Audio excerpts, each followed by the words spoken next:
right. Okay, there we go.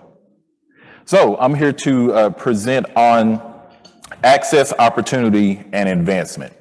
And so for me, what we're going to talk about in regards to the objectives is to be able to identify the social determinants of health that impact adolescents. I know we had a session on that earlier, but when we talk about access, opportunity, and advancement, you can't discuss those three items without talking about the social and even political determinants of health. We will also identify points of access to address adolescent health and the opportunities to advance the same. And so for me, I serve as the Chief Diversity Officer at the Arkansas Colleges of Health Education. It is a private nonprofit medical school located in Fort Smith, Arkansas. And so I was privileged to be asked by Victoria to come and present. And so thank you, Victoria, for the invitation, to you and Jennifer and you all's team for just being great hosts. And so thank you to everyone that have been here in attendance as well. So as we go forward, let's talk about adolescence for a moment. I know last night we spoke about the different aspects of lifestyles and trends that were popular when we were adolescents.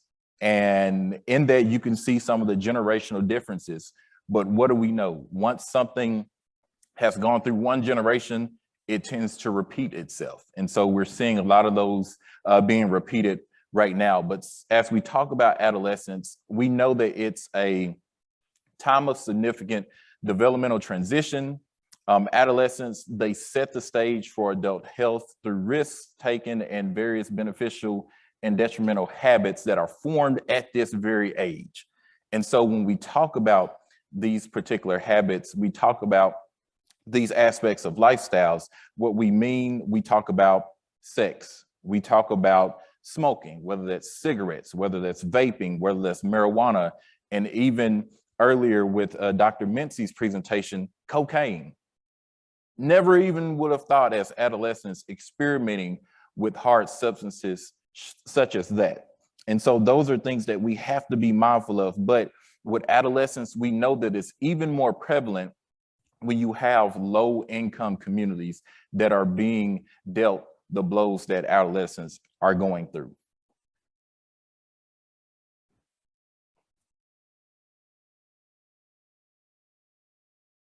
All right, now, as we talk about, as stated, the social determinants of health, the ones that we will highlight, which are defined by the World Health Organization, which are the conditions in which people are born, grow, live, work, and age. And so what we talk about, what we mean is we talk about educational access and quality.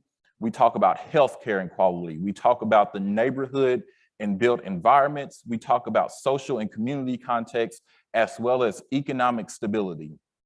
These 5 components are what affect and impact, whether positively or negatively, various communities, but more so adolescents.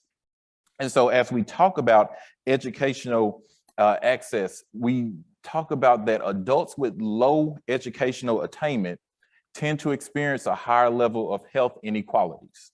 With that, children and adolescents living in those households and those environments have to deal with those same inequalities as well. And in regards to that, those inequalities in health and mortality rates, they increase steadily to a point where we now see an unprecedented pattern of health and longevity are deteriorating among those specific communities. In regards to the educational piece, we want to look at, in theory, the fundamental cause theory, which pretty much says that social factors such as education are fundamental causes of health and disease because they determine access to a multitude of material and non-material resources, such as income, safe neighborhoods, or healthier lifestyles, all of which protect or enhance health. Now, some of us that have grown up, I grew up in Southwest Arkansas.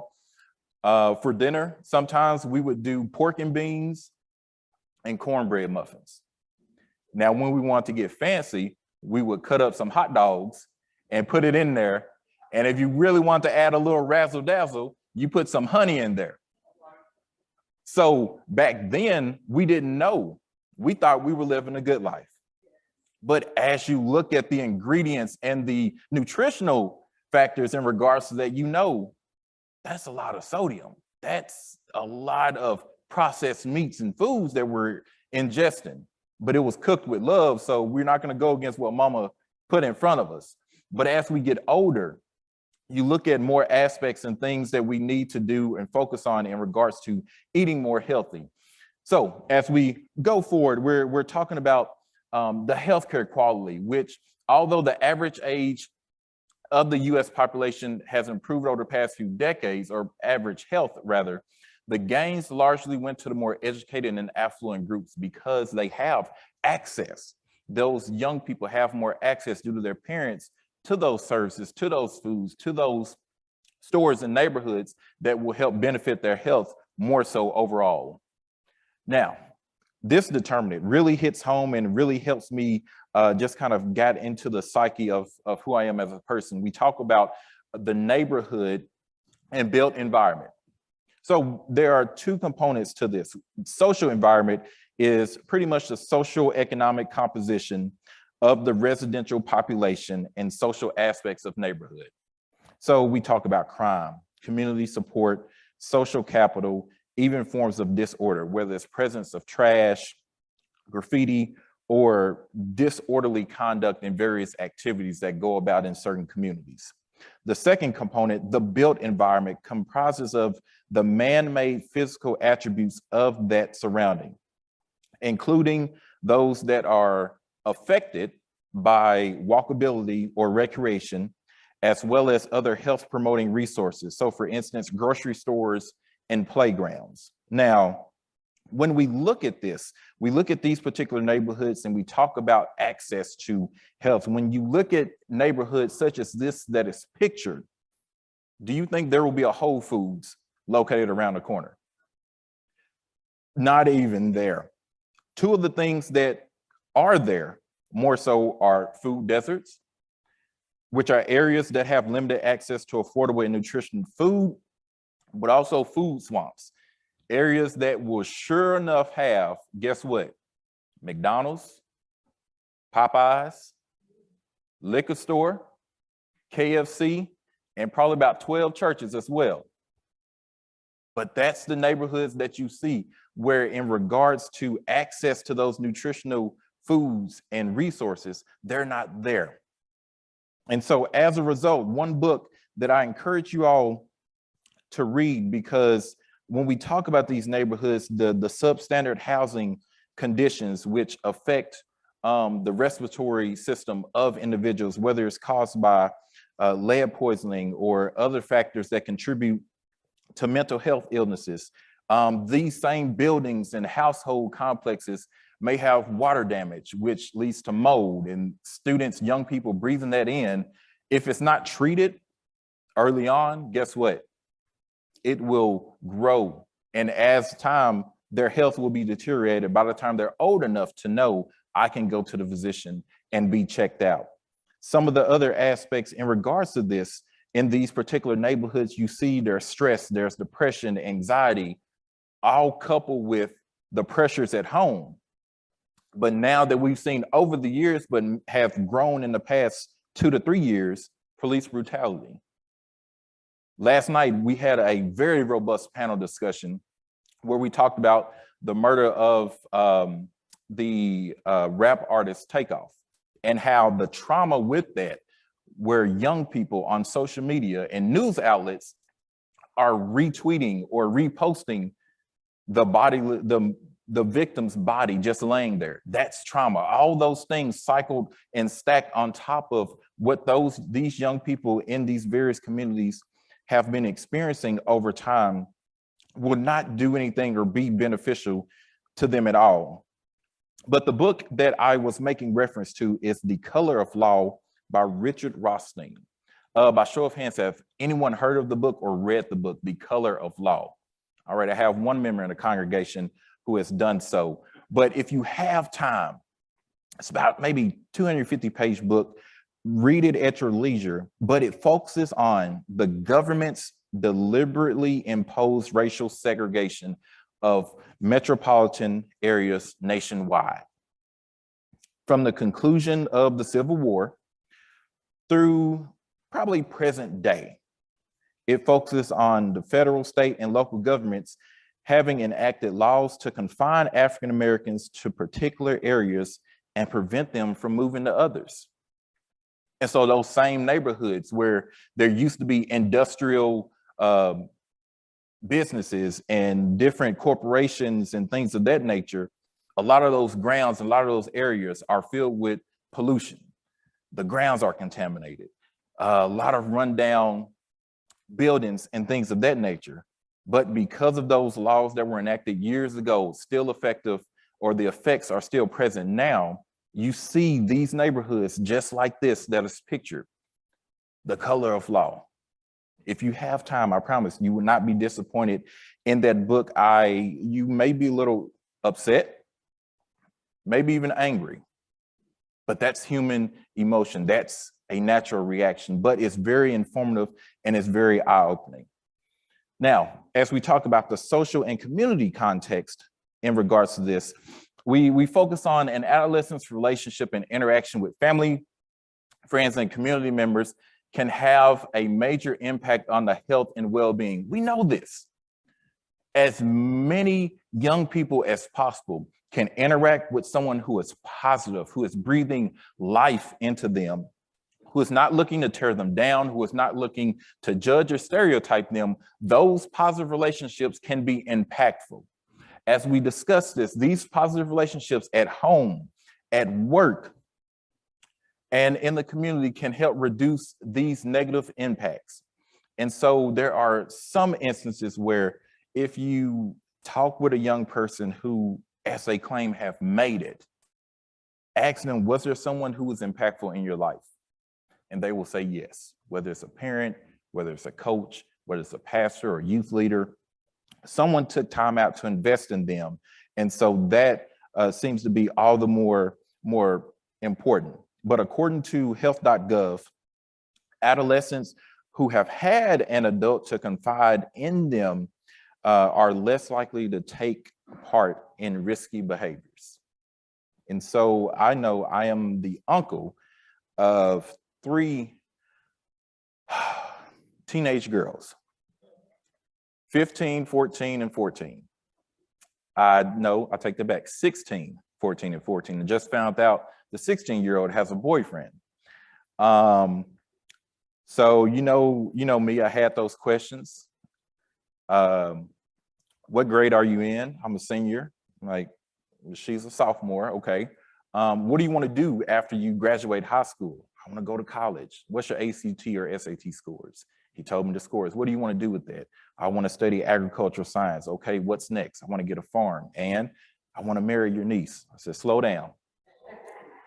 I appreciate that, but I want my baby girl to at least get a master's degree, and then we can talk about you taking her on a date or something. But those interactions, I ain't even talking about prom, just a date. But with those interactions, it's important to be able to have someone, because knowing my niece, knowing her mom, my sister, there's not going to be much confiding from her. Though I want her to have someone to, hey, Unc, look, I like this young man. I don't have to like him, but as long as he respects you and you keep your grades up, I'm fine with that. So it's important, not only when we talk about the uncle-niece dynamic, or even if you're a parent or you're involved in other community engaging events with young people, be that support system for them, because it can make the world of difference.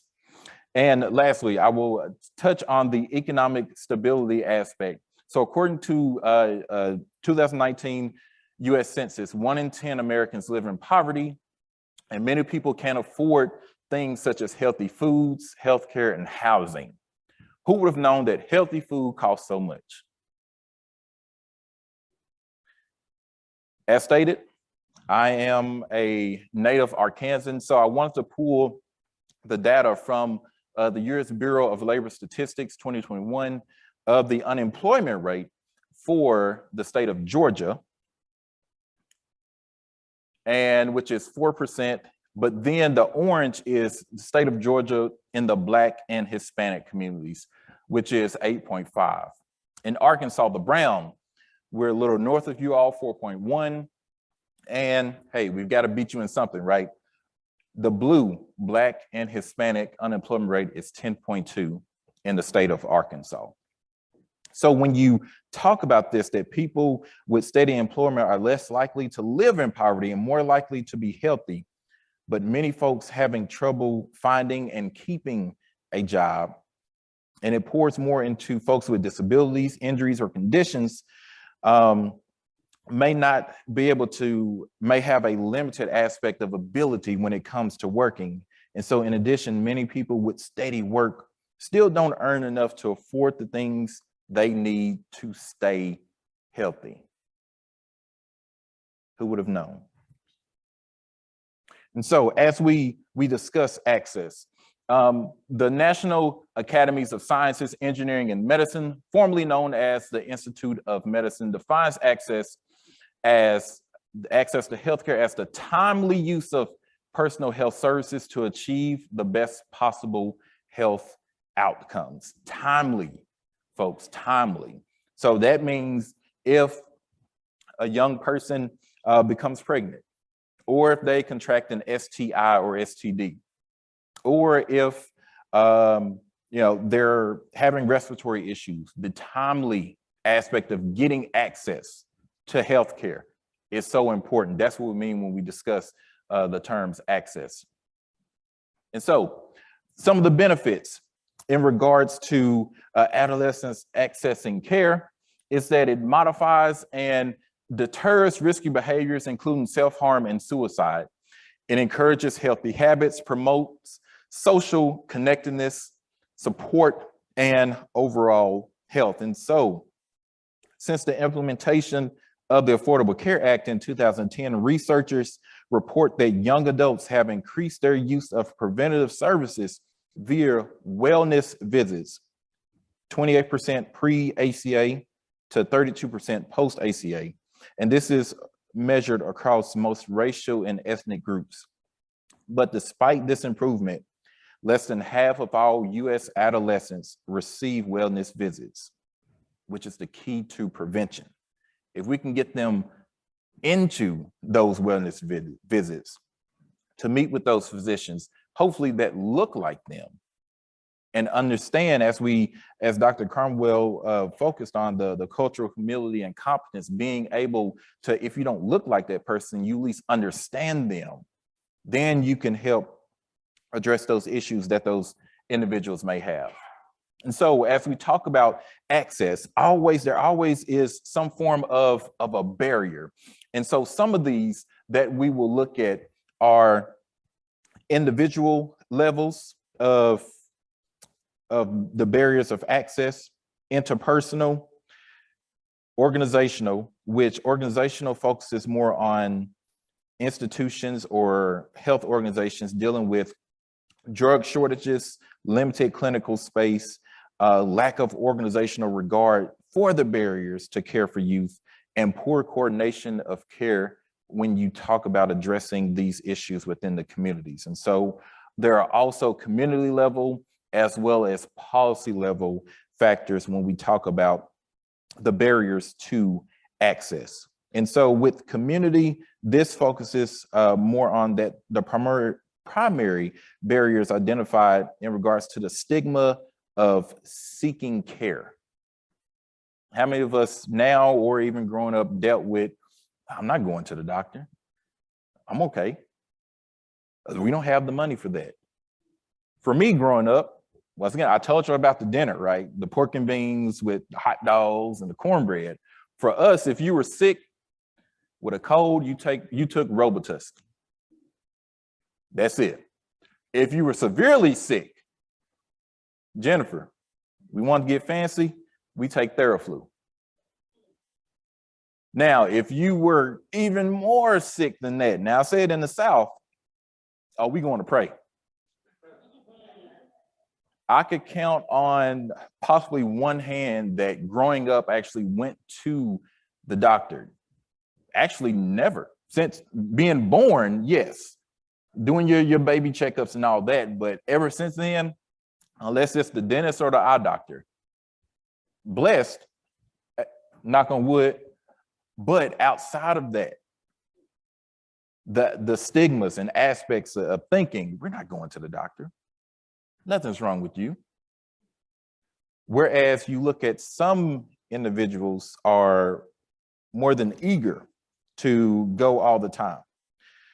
But as we kind of discuss these various barriers, and I definitely want to be mindful of time, because as a son of a Baptist preacher, I understand and realize that when be mindful of the time you're allotted, but then B, never standing between folks and A, getting the food, or B, going home. So I want to give you the good stuff, and then there can be further conversations afterwards. So I really want to be mindful of this. But as we look at some of these opportunities in regards to advancing healthcare for adolescents, positive connections with supportive people, we talked about that, having those safe and stable and nurturing environments and relationships for young people is so important. Also, safe and secure places to live, learn, and play.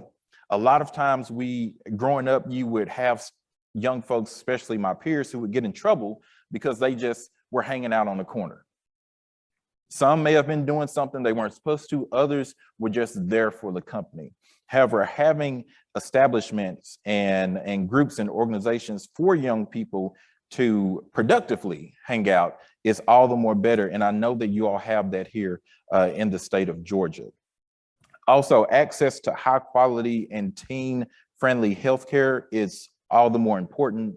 Opportunities for these young people to engage as learners, leaders, team members, and workers. So when we talk about different organizations and different groups for these young people to develop these leadership skills is so important.